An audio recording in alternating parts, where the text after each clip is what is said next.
कुमार श्रवण केशी जैसे महान संत पुरुष के सानिध्य में उपस्थित है। बातचीत का क्रम अब संपन्न और राजा प्रदेशी अब वहां से विदाई ले लेता है। जिस दिशा से आया था उसी दिशा में चला जाता है। तएनम शेप एशी राया कल्लम पाउपभायाये रयणीये फुल्लुप्पल कमल कोम लुम्मिलियम्मि अहा पंडुरे पभाए रत्ता सोग पगास किंसुय सुय मुह गुंजद राग सरिसे कमलागर रणलीणी संड बोहये उठ्ठियम्मि सूरे सहस्र रस्सिम्मि दिनयरे तेजसा जलन्ते सेय विया पामुखायम सत्यगाम सहस्सायम तत्तारि भाये करेई। राजा प्रदेशी अब जैसा उसने केशी को कहा था कि मैं 7,000 गांवों को 4 भागों में बांटूंगा, वो व्यवस्था करता है। सूर्योदय होने के बाद राजा 4 भागों की व्यवस्था कर देता है। एक भाग सेना और वाहनों को दिया, एक भाग कोष्ठागार के लिए निक्षिप्त किया, एक भाग अंतःपुर में दिया और एक भाग से एक विशाल कूटागार शाला बनाई।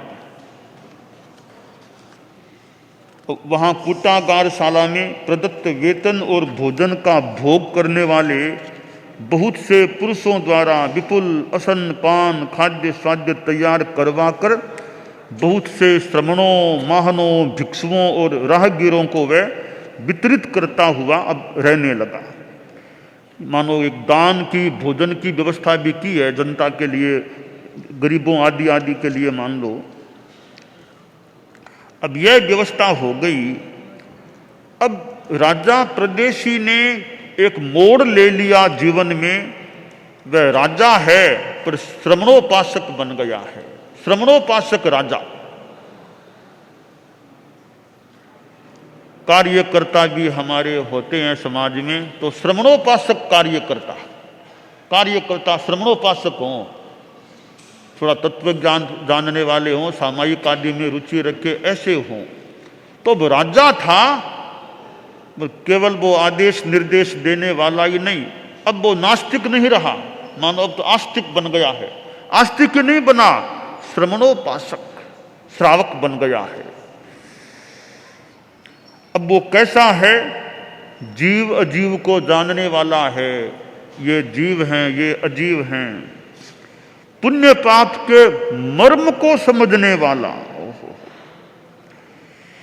पुण्य पाप का मर्म, कैसे पुण्य का बंध, कैसे पाप का बंध होता है, मर्म को समझने वाला। आश्रव संबर निर्जरा क्रिया अधिकरण बंध और मोक्ष के विषय में कुशल।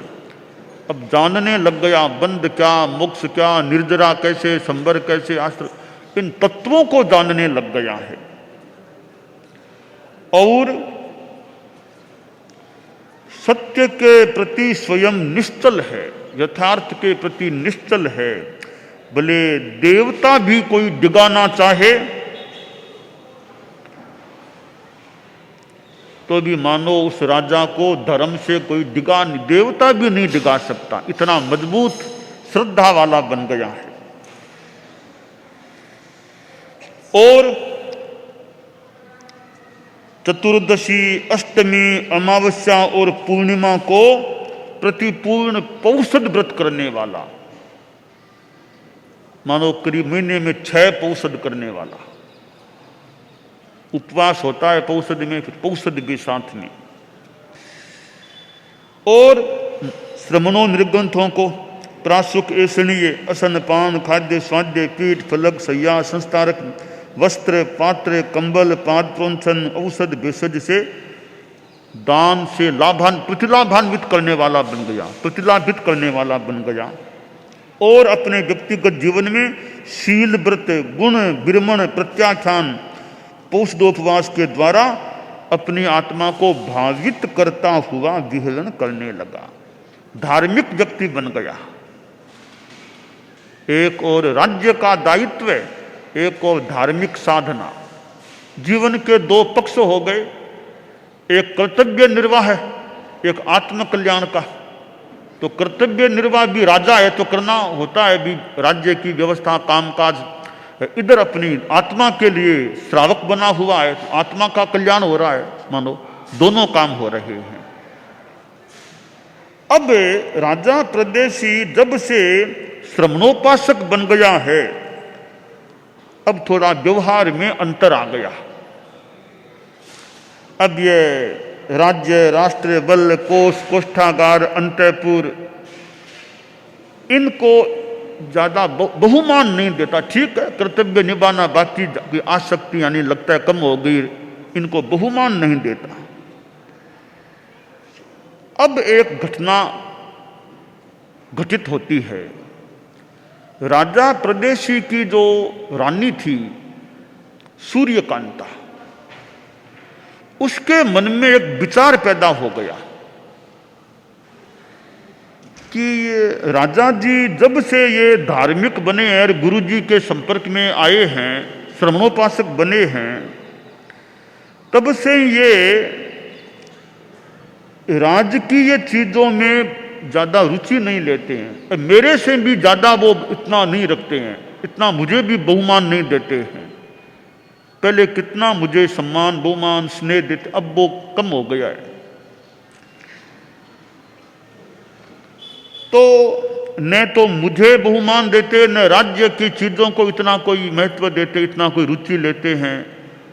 क्योंकि धार्मिक बनने के बाद वो मानो आत्मा में रहने वाले कुछ बन गए। तो व्यवहार वो जो है कि रहो भीतर जियो बाहर वाली सी बात मानो हो गई होगी। तब आसक्ति, एक ज्यादा मोह वो कम हो गया। तो रानी ने सोचा कि अब जब मेरे से भी इतना नहीं रखते हैं और रुचि भी कम लेते हैं, इनकी हत्या करवा देनी चाहिए, हत्या करवा देनी चाहिए। कोई शस्त्र प्रयोग से हत्या करा दें, या अग्नि प्रयोग से करा दें, मंत्र प्रयोग से, एक विष प्रयोग से मारकर फिर जो मेरा बेटा है सूर्यकांत कुमार, उसको गद्दी पर बिठा दूं। मैं भी राज्य का मैं संचालन करूं राज्य का। यह एक चिंतन आ गया। तो सोचा ये बात अब कैसे, योजना को, चिंतन को आगे कैसे बढ़ाऊं। तो सोचा कि मैं बेटे से ही एकांत में बात कर लूं। देखो कि बेटे को तो सत्ता मिलेगी, वो क्यों नहीं स्वीकार करेगा। उसको तो सत्ता मिलेगी, बाप मर जाएगा तो वो क्यों नहीं इस बात को स्वीकार करेगा। तो बेटे को प्रलोभन भी मिलेगा और वो मेरी बात में हाँ में हाँ मिला के ये काम आसानी से हो जाएगा। अब माँ बेटे ने बात की, माँ ने बेटे से बात की। बेटे को बुला के कहा कि बेटा थोड़ी एकांत में बात करते हैं। बोलो माँ क्या? कि तुम्हारे पिताजी हैं ना, जब से ये वो श्रमणोपासक बने हैं, वो गुरुजी आए थे, उनके पास गए थे, वो श्रावक श्रमणोपासक बन गए, तब से मैं देखती हूँ कि इनका कोई राष्ट्र में, एक राज्य में, इनमें बहुमान का भाव नहीं है, और न ये मनुष्य संबंधी भोगों में कोई रुचि विशेष ले रहे हैं, और न मुझे भी कोई इतना महत्व दे रहे हैं। ऐसी स्थिति में ऐसा करना चाहिए कि तू एक काम कर, तू तेरे बाप की हत्या करवा, मरवा दे, बाप को मार दे, मरवा दे, फिर गद्दी पर तुम बैठ जा। प्रलोभन का विषय तो था कि गद्दी पर तुम बैठ जा, तो बाप को हत्या करवा दे बाप की, तो फिर तुम राज्य को संभाल। यह बात मां के मुख से सुनी तो एक मानो कि अच्छे पुत्र की भूमिका निभाई सूर्यकांत ने।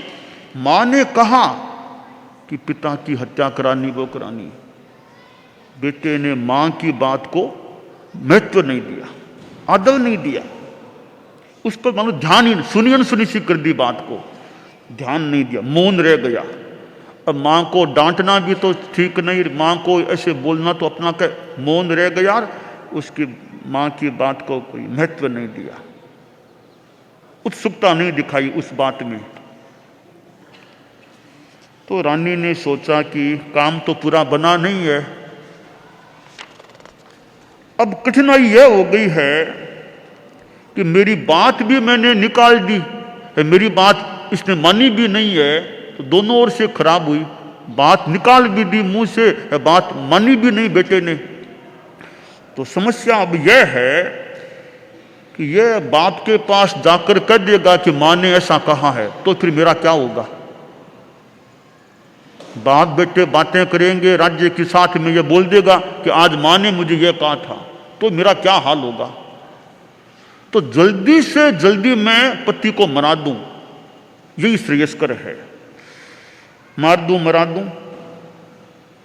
अब मौका देखती है कैसे हत्या हो इनकी, मुक्तोह में थी, मौका देख रही थी। तैणम सूर्यकंता देवी अन्नया कयाई पये शिष्य रन्नो अंतरम जानई जानिता असणं पाणम खाइमम साइमम सव्यवत्थ गंध मल्लालंकारम विषपजोगम पौंजई। अब रानी ने राजा का जो भोजन, असन पान, खाद्य स्वाद्य, कपड़े आदि सुगंधित जो चीजें राजा काम में लेता था, उनको विष भावित कर दिया। अब राजा ने स्नान करके सब वो अब गहने वगैरह अलंकार पहनने थे, कपड़े सब पहनने थे, भोजन भी करना था, स्नान वगैरह कर लिया, तो राजा के गहनों को और भोजन को और सबको विष युक्त बना दिया।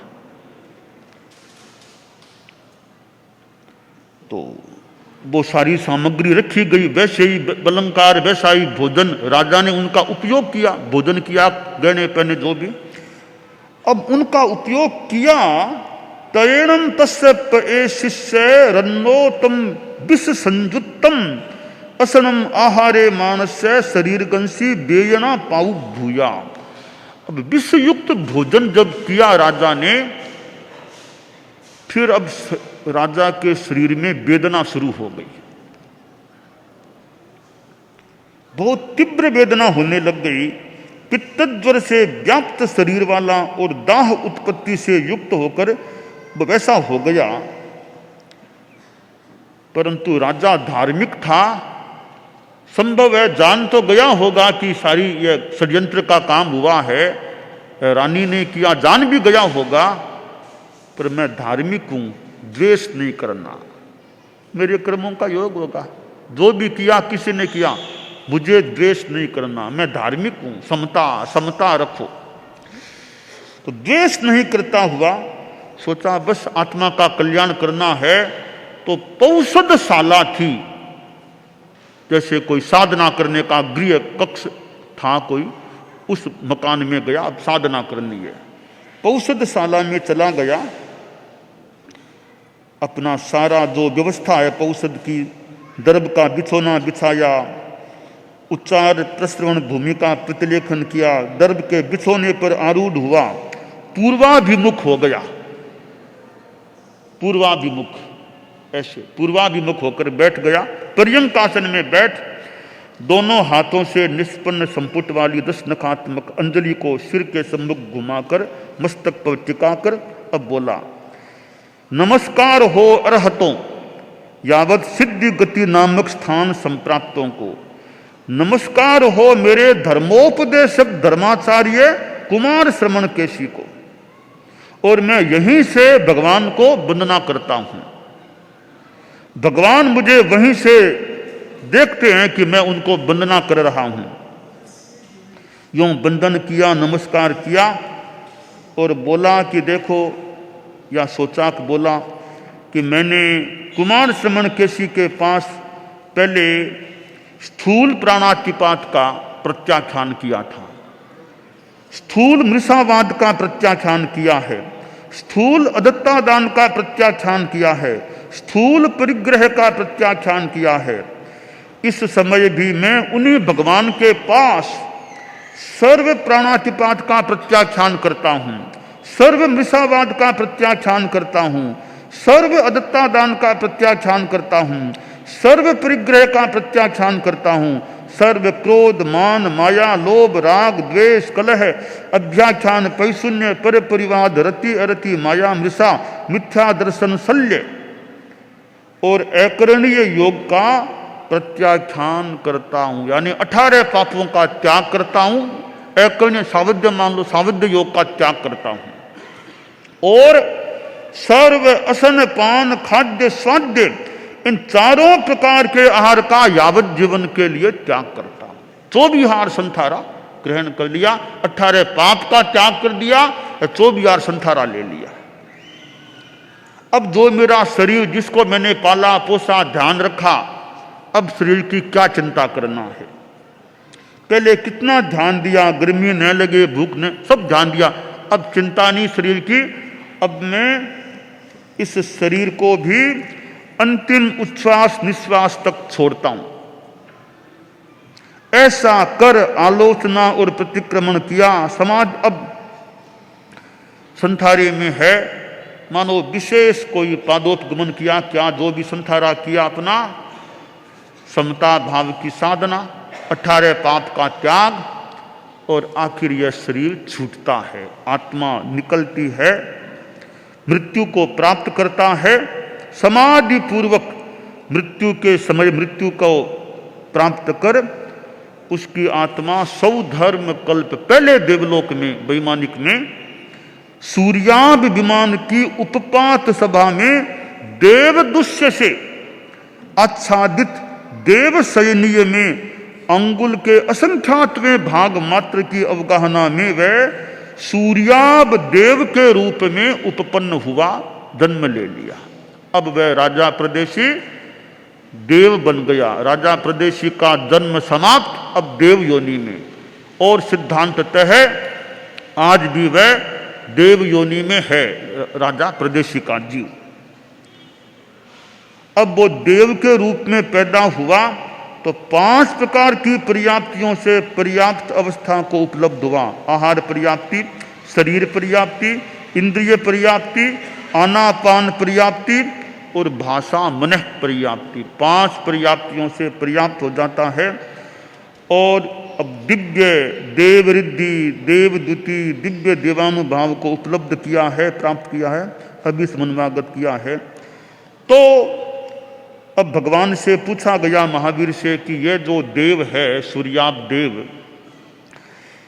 सूर्याभस्सरणं बनते देवस्य केवतियम कालम ठिति पन्नत्ता।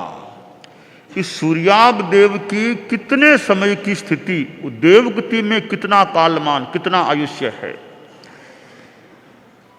गौतम 4 पल्योपम की स्थिति प्रज्ञप्त है। पहले देवलोक में है तो 4 पल्योपम की उसकी स्थिति प्रज्ञप्त है। 4 पल्योपम तक वह देव रूप में वहां रहेगा।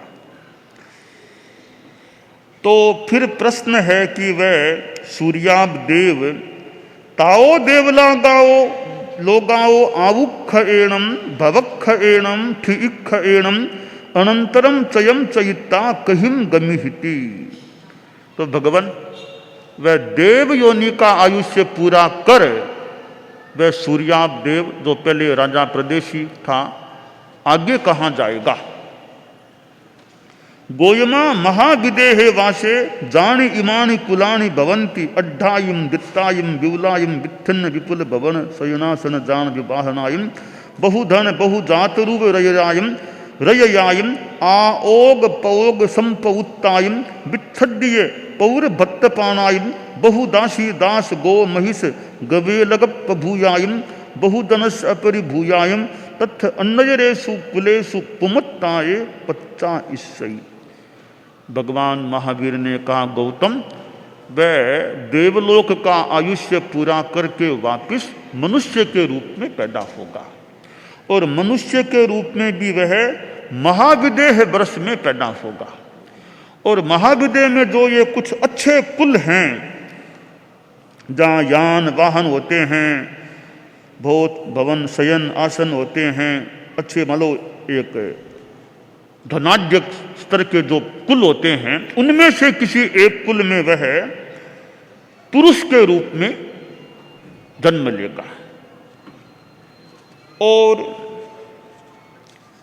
वहां वह पैदा होगा तो मां के गर्भ में वह जीव आएगा। तयणम तंसी दारगंसी गभ गयंसी चेव समानंसी अम्मा प्यूणम धम्मे दधा कैना भविष्यई। जब वह बालक गर्भगत हो जाएगा तब माता पिता के धर्म में बड़ी दृढ़ प्रतिज्ञा हो जाएगी, धर्म में मानो आस्था हो जाएगी माता पिता की। और फिर यह 9 मास पूरे होने पर 7.5 रात दिन व्यतीत होने पर उसका बच्चे का जन्म होगा। बहुत अच्छा बच्चा होगा, सुकुमाल हाथ पांव वाला होगा, प्रतिपूर्ण 5 इंद्रियों से युक्त होगा, शरीर लक्षण व्यंजन की विशेषता से युक्त होगा, बहुत उन्मान प्रमाण से प्रतिपूर्ण सर्वांग सुंदर शरीर वाला वह होगा और चंद्रमा के समान सौम्य आकृति वाला होगा। अच्छे बालक के रूप में वह जन्म लेगा, गर्भ से बाहर आएगा। तो जब बच्चा पैदा होगा तो उसके माता पिता हैं वो पहले दिन जन्म संबंधी उत्सव करेंगे। और फिर यह बच्चा बड़ा होगा तो यह प्रदेशी के व्याख्यान की बात है। दानान सेठम अभयपयाणम सच्चे सुया अणवज्जं वयन्ति तवेशुया उत्तम बंभचेरम लोगुत्तमे समणेनाय पुत्ते।